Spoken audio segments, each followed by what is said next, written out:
प्रयागराज महाकुंभ विश्व का सबसे बड़ा धार्मिक समागम लाखों श्रद्धालुओं को एक साथ लाता है। इस पवित्र आयोजन में आस्था और भक्ति का माहौल होता है, लेकिन कभी कभी ऐसे भी समय आते हैं जब अंधकार छा जाता है। एक शांत शाम को जब प्रयागराज महाकुंभ अपने चरम पर था, एक बस में भरे श्रद्धालु अपने घरों को लौट रहे थे। बस में महिलाएं, बच्चे और बुजुर्ग थे, सभी प्रसन्नता से भरे हुए थे। तभी अचानक कुछ अज्ञात लोग बस में घुस आए। वे हथियारों से लैस थे और उन्होंने बस को हाईजैक कर लिया। श्रद्धालु दहशत में थे। वे नहीं जानते थे कि इन लोगों का मकसद क्या है। हाईजैकर ने बस को एक सुनसान इलाके में ले जाया और सभी यात्रियों को एक कमरे में बंद कर दिया। उन्होंने धमकी दी कि अगर पुलिस को सूचना दी गई तो वे सभी को मार डालेंगे। बस में एक युवक था जिसका नाम था राहुल।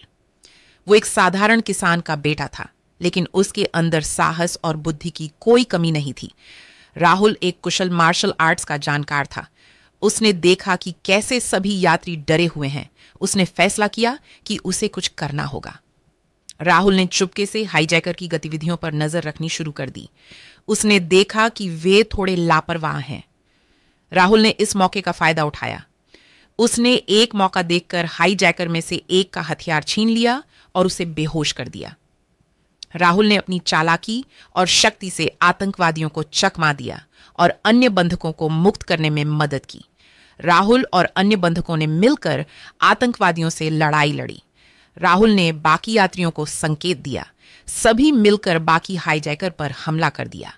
एक लंबी लड़ाई के बाद वे हाईजैकर को पकड़ने में सफल रहे।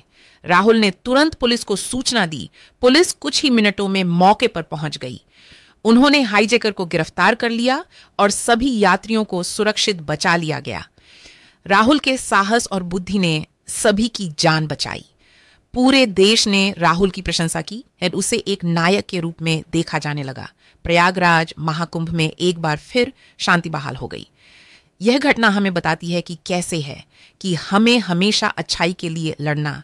एक व्यक्ति भी बहुत कुछ कर सकता है। राहुल की कहानी हमें साहस, बुद्धि और एकता का संदेश देती है। यह कहानी हमें याद दिलाती चाहिए और बुराई के खिलाफ खड़े होना चाहिए। और दोस्तों, कैसी लगी है वीडियो आपको? हमें कमेंट करके